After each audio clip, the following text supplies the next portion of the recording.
Bonjour, je m'appelle Amy, j'ai 19 ans et jusqu'à récemment ma vie était parfaite. Et j'étudiais pour devenir avocate.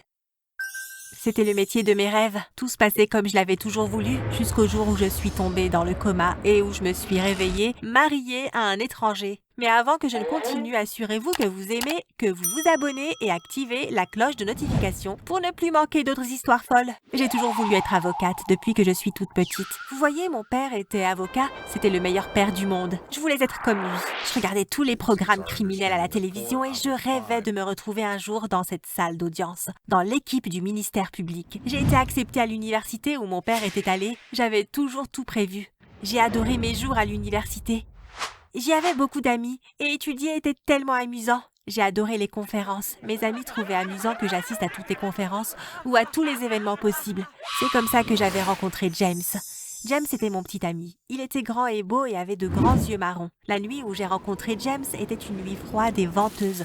Il pleuvait et j'ai failli ne pas aller à l'événement. Il aurait été tellement plus agréable de rester à la maison avec une tasse de chocolat chaud, mais j'étais déterminée à être la meilleure avocate possible. Alors j'ai fait l'effort et je suis allée à l'événement. James se tenait dans un coin quand je suis arrivée. Je l'ai tout de suite remarqué. Je me suis demandé qui il pouvait être. J'allais bientôt le savoir. James était l'orateur de l'événement. Il était avocat avec l'un des plus grands cabinets de notre ville. Il avait beaucoup de succès et tout le monde l'admirait. Après son discours, je suis allée le voir et je me suis tenue près de lui, en espérant qu'il me remarquerait. Finalement, il s'est retourné et m'a souri.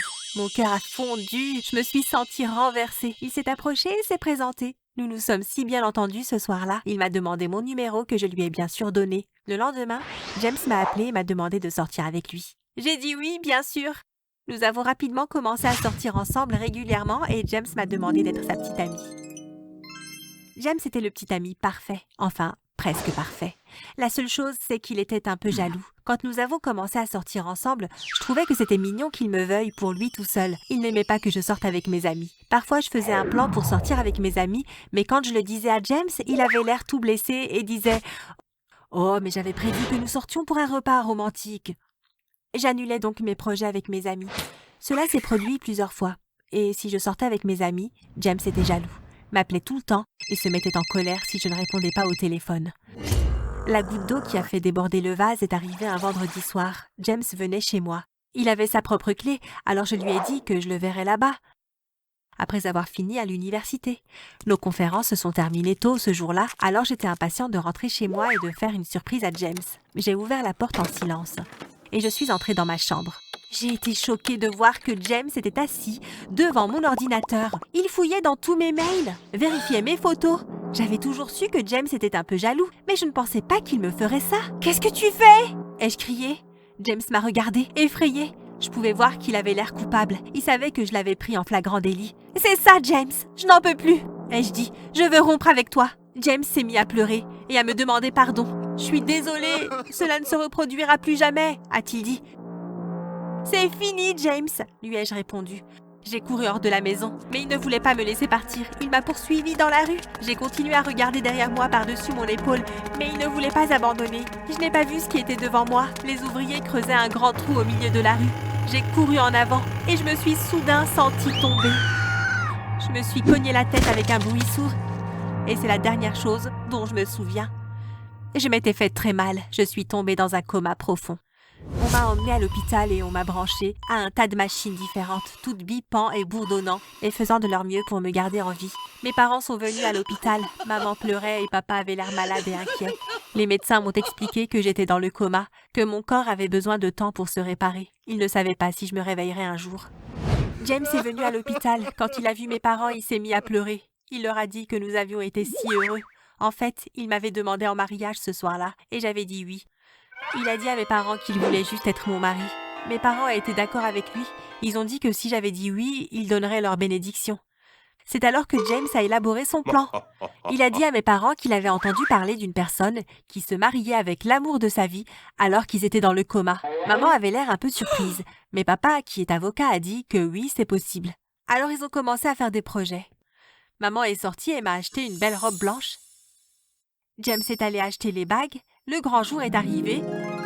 Le jour de mon mariage, ils ont organisé la venue d'un pasteur à l'hôpital. Maman était assise là, le sourire aux lèvres avec son plus beau chapeau. Papa avait une larme à l'œil quand il a dit qu'il était d'accord pour que James épouse sa fille. Après ça, James ne m'a jamais quittée. Les semaines ont passé, rien n'a changé. Jusqu'au jour où j'ai soudain pris conscience du bruit. J'entendais le bourdonnement des machines.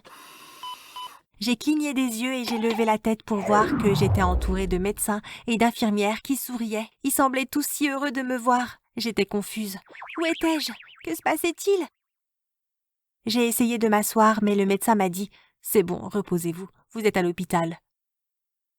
Vous avez été dans le coma pendant très longtemps. » Les infirmières me mettaient à l'aise dans mon lit quand l'une d'elles a dit « Voulez-vous voir votre mari maintenant ?»« Quoi? Mon mari? De quoi parlait-elle ?» ai-je pensé. Puis un homme est entré dans la pièce. C'était un parfait étranger pour moi. Je n'avais aucune idée de qui il était. Mais apparemment nous étions mariés. « Salut, je suis James, ton mari, » a-t-il dit. Les médecins lui avaient dit que je ne me souviendrais peut-être pas de tout ce qui s'était passé avec mon accident. James m'a dit à quel point nous étions heureux. Il m'a dit que nous avions eu une vie merveilleuse ensemble. Nous n'avons jamais passé un jour séparés. Nous n'avions besoin que l'un de l'autre. Je l'ai cru, car pourquoi ne l'aurais-je pas fait? Toutes les infirmières m'ont dit combien il m'a été dévoué alors que j'étais dans le coma. Je savais que je devrais être heureuse, mais je ne pouvais pas m'empêcher de sentir que quelque chose n'allait pas. Un matin, je me suis réveillée d'un rêve vraiment étrange. Dans mon rêve, James et moi nous disputions. Ce n'était pas possible. James m'avait dit que nous ne nous étions jamais disputés. Les rêves venaient plus souvent. Ils étaient tellement vrais que je me suis demandé s'il pouvait me montrer comment la vie avec James avait vraiment été. Puis j'ai compris en un clin d'œil. Je m'en suis souvenue. Je savais que James mentait. Je me suis rappelé combien il avait été jaloux avec moi. Quand James est arrivé à l'hôpital, je lui ai dit que je savais tout. Ma mémoire était revenue. C'est ça, James. Je lui ai dit, c'est fini. Je sais que tu m'as piégé.